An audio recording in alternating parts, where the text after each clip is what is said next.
Well, welcome to the very first edition of Running with the Dogs. That's right. College football has officially entered week 0. And for this segment, look, what we really want to do is we want to identify the underdogs that the Just a Stat Sports model believes the betting market may be severely undervaluing.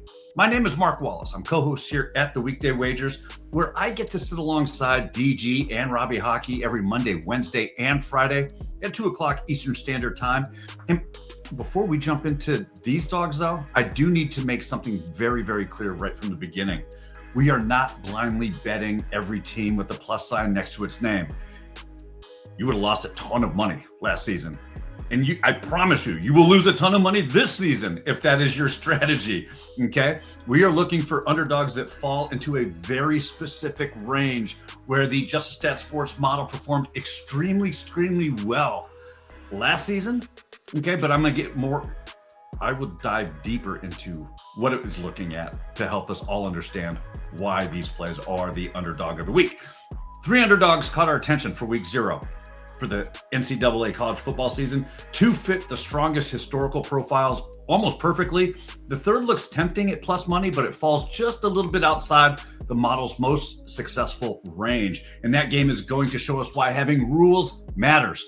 Before we reveal the plays, let me explain what we're looking at, okay? This is going to get a little nerdy as I throw out a bunch of numbers. So do your best to stick with me and don't pull a DG and get that blank stare as you wander off to think about what you're going to have for dinner. Okay. I will make this as painless as possible, but it is very, very important to know and understand why these games are being selected. We test and back test all of our models at justastatsports.com. I can't even begin to tell you the amount of testing that we do. And looking at just what it did last season, so we're just looking at the 2025 college football season, we found market underdogs receiving between a 45% and a 49.9% win probability from the models, went 48, 29, and 2 against the spread. That's a 62.3% cover rate. And when those underdogs were getting 3 points or fewer, they went 39, 21, and 2 against the spread and 36 and 26 outright. Narrow that model projection to between 47.5 and 49.9, and those teams went 24 and 10, both against the spread and as outright winners. That's it. That's all the numbers I'm giving out today. All right. I told you it would be painless.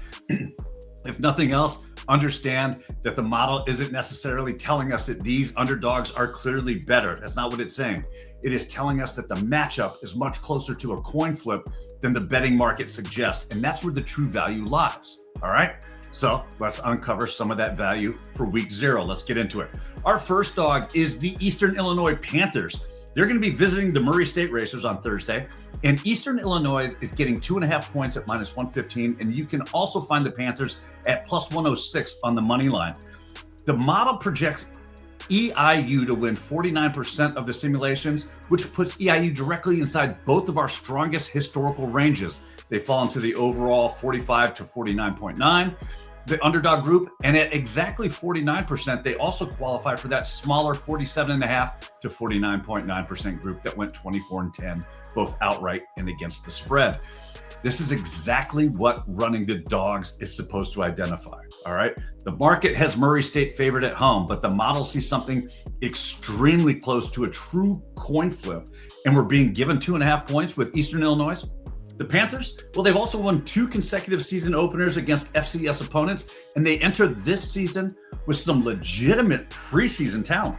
Murray State does get this rivalry game at home, and they've won 6 of the previous 10 meetings. However, EIU owns the narrow 20 to 19 advantage in the all-time series and won the most recent meeting 35-21 back in 2022. The 49% projection makes the 2.5 points the primary play here. The plus 106 money line is also playable, but I would keep it really smaller, just a little sprinkle on that one.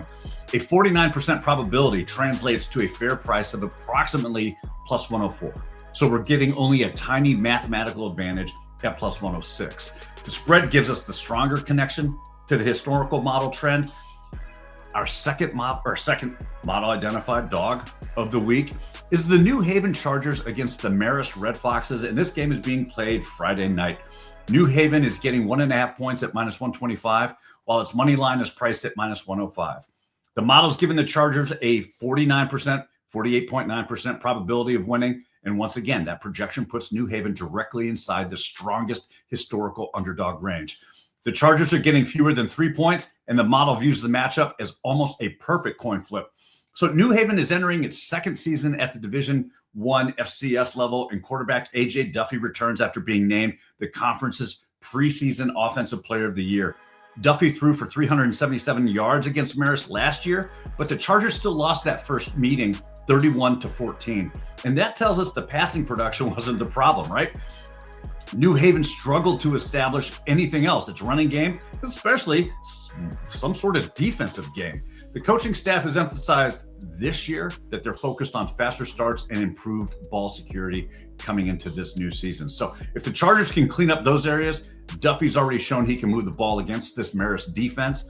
The spread is the play here, not the money line. A -105 money line requires New Haven to win approximately 51.2% of the time just to break even, while the model gives the Chargers only a 48.9 win probability. The +1.5 fits the historical against the spread system, but the current money line is more expensive than the model's projection supports. So if this line does move into plus money, because it's being played Friday night, if this does move into plus money range, it's certainly worth another sprinkle here on the money line. But the play here is against the spread. And our third potential dog, and let me explain why this one is a potential dog, is Southeast Missouri State visiting Indiana State on Saturday. SEMO is getting 2.5 points at -110 and is available on the money line at +106. The model gives the Red Hawks a 44.1% chance of winning. There are things to like about SEMO, the Red Hawks. They were picked second in the OVC preseason poll. They're receiving votes in the national top 25, and they're bringing a talented group to Terre Haute.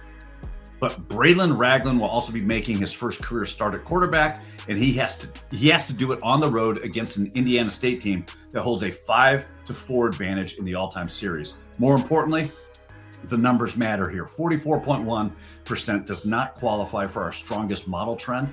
Underdogs in the 40 to 44.9 range only went 42-48 against the spread last season, covering 46.7 of the games.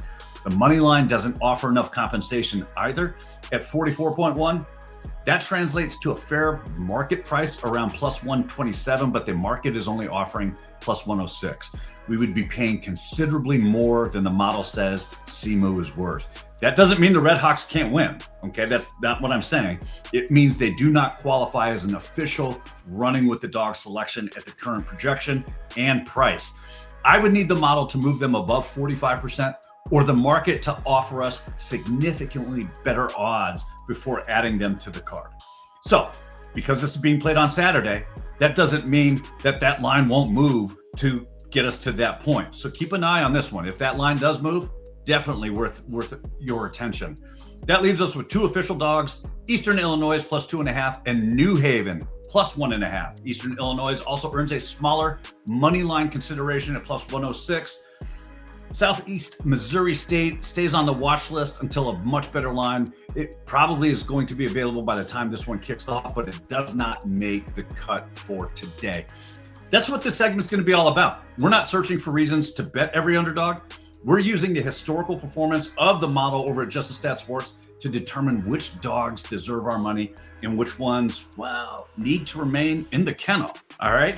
If you enjoyed the first edition of Running with the Dogs, hit that like button and tell me in the comments which underdog you riding with this week. And if you want to get all the model identified dogs of the week, hit that subscribe button. That way you don't miss any of these videos. And if you're looking for all the model projections, the complete daily card, all the betting data, head on over to JTSS.com. Use promo code WAGERS50. You're going to get 50% off of your first month. Until next time, keep your eyes on the numbers, and let's go run with the dogs.